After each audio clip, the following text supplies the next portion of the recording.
کہ آپ کیوں چیلنج کرنا چاہتے ہیں اس معاملے کو، تو بتایا گیا کہ لاہور ہائی کورٹ کے پاس اختیار ہی نہیں تھا مقدمے سے ڈسچارج کرنے کا، ہم تو اس کوسچن آف لا کو ڈیسائیڈ کروانا چاہتے ہیں، چونکہ یہ کوسچن آف لا برقرار رہا تو پھر 9 مئی کے باقی کیسز ڈسٹرب ہوں گے، ہم یہ چاہتے ہیں۔ آج بھی معزز بینچ نے کہا کہ بھئی آپ کا تو جو معاملہ ہے 4 مہینوں میں ڈیسائیڈ کرنے کا کہہ دیا، انہوں نے کہا جی ان کو جب مقدمے سے فارغ کر دیا تو ان کی حد تک 4 مہینوں کے ڈسچارجی کا، تو 4 مہینوں کا ٹرائل مکمل کرنے کا تو پھر اس فیصلے کی ضرورت ہی نہیں ہے، وہ تو ختم ہو گیا ان کی حد تک۔ یہ پروسیکیوشن کے آرگومنٹس تھے۔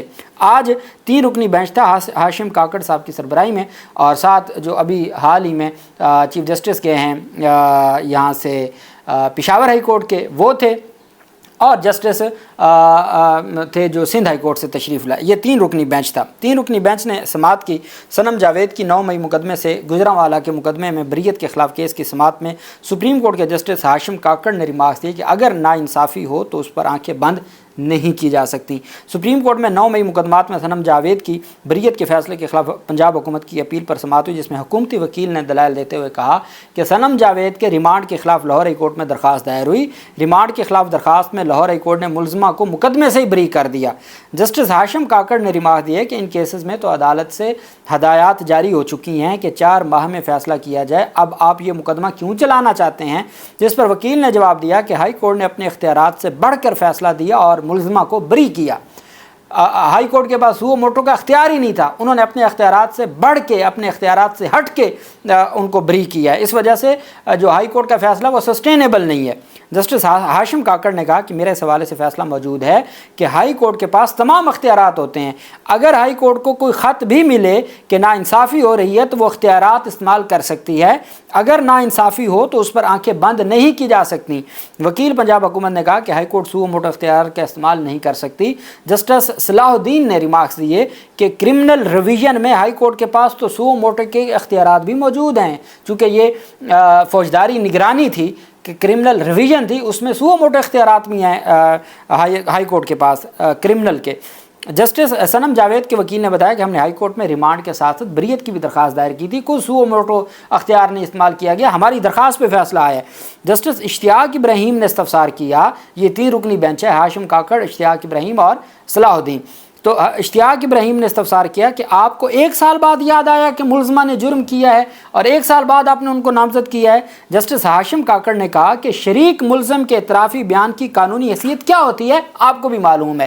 9 مئی کے کیسز میں عمران خان کو GHQ اور راولپنڈی کے مقدمات میں شریک ملزمان کے بیانات کی روشنی میں نامزد کیا گیا، اس کے اوپر ہاشم کاکڑ کہہ رہے ہیں کہ شریک ملزم کے اعترافی بیان کی قانونی حیثیت کیا ہوتی ہے آپ کو بھی معلوم ہے۔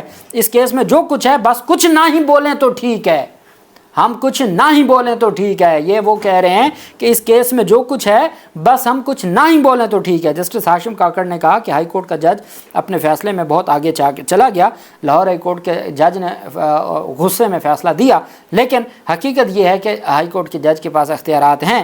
عدالت نے مقدمے کی سماعت غیر معینہ مدت تک ملتوی کر دی، یعنی کہ نہ لاہور ہائی کورٹ کا فیصلہ سسپینڈ کیا، نہ صنم جاوید کی حد تک کیس کو بحال کیا، بلکہ اس کو جو ہے وہ عدالت نے کہا کہ اس کو بعد میں دیکھیں گے، چونکہ 4 مہینوں میں تو ویسے ڈیسائیڈ ہو جانا ہے، تو عدالت صرف یہ چاہتی تھی کہ ہم اس کے اوپر کوئی اپنی میرٹ کے اوپر کوئی فیصلہ نہ دیں، اور عدالت نے پنجاب حکومت کو کوئی ریلیف نہیں دیا، اور عدالت نے باقاعدہ طور پر کہا کہ آپ نے 1 سال کے بعد بندوں کو نامزد کیا ہے، اس میں کیا آپ کے پاس قانونی کوئی گنجائش ہے۔ اب GHQ حملہ کیس میں بریت کی درخواست تھی شیخ رشید کی، شیخ رشید کہتے ہیں میں تھا ہی بیرون ملک، میرے اوپر کیسے مقدمہ چل سکتا ہے؟ دہشت گردی عدالت نے خارج کر دی، لاہور ہائی کورٹ کے ڈویژن بینچ نے خارج کر دی۔ لاہور ہائی کورٹ کے ڈویژن بینچ نے کہا کہ ابھی تو فرد جرم عائد ہونی ہے، ابھی تو پروسیکیوشن کے ایویڈنس آنی ہے، ابھی نہیں کہا جا سکتا کہ آپ کے پاس ثبوت، آپ کے خلاف ثبوت نہیں ہے، اس وجہ سے آپ ابھی جائیں، ابھی نہیں بریت کا سکوپ۔ عمران خان کی درخواستیں بھی تھیں، وہ بھی وہاں پہ خارج ہو گئیں۔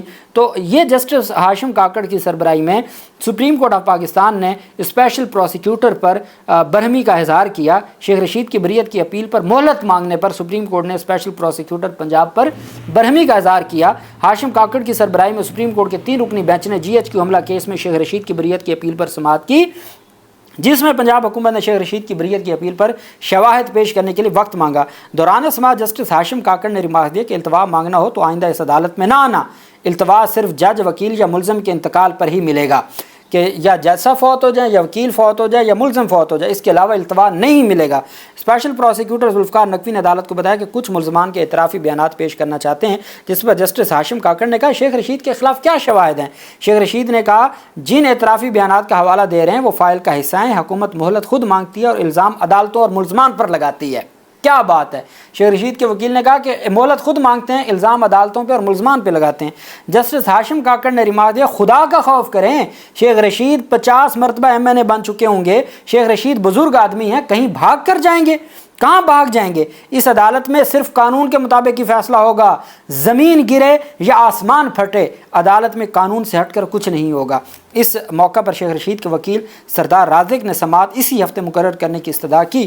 ہاشم کاکڑ نے ریمارک دیا کہ آئندہ ہفتے مقدمہ لگ جائے گا، اس کی پرواہ نہ کریں، ہم اس کو قانون کے مطابق ڈیسائیڈ کریں گے۔ اور عدالت نے اگلے ہفتے کے لیے سماعت ملتوی کر دی۔ GHQ کیس میں یہ بریت کی درخواست، جیسے آج بینچ کا ایٹیٹیوڈ اور ان کا جو مائنڈ جیسے انہوں نے آج ڈسکلوز کیا، اگر شیخ رشید بری ہو جاتا ہے تو یہ پورا راستہ کھل جائے گا بریت کا عمران خان سمیت، چونکہ سب کے خلاف الزام ایک جیسا ہے اور نوعیت ایک جیسی ہے۔ یہ آج ہم نے دیکھا کہ چیف جسٹس یحییٰ افریدی صاحب کے بینچ نے بڑے سوالات اٹھائے تھے اعجاز چودھری کی ضمانت کی درخواستوں میں، لیکن آج ہاشم کاکڑ صاحب کے بینچ نے کمال کر دیا ہے آئین اور قانون کے مطابق۔ وہی بات میں نے آپ کو کی کہ عدالتیں کاغذ دیکھتی ہیں، ڈاکومنٹس دیکھتی ہیں، اور ہم ڈاکومنٹس کے اوپر بات کرتے ہیں۔ یہی وجہ ہے کہ عدالت کے سامنے جب ثبوت نہیں ہوگا تو عدالت ایسے ہی پھر یہ معاملات کو دیکھے گی۔ اللہ پاک پاکستان کا حامی و ناصر ہو۔ بہت شکریہ۔ اللہ حافظ۔ پاکستان زندہ باد۔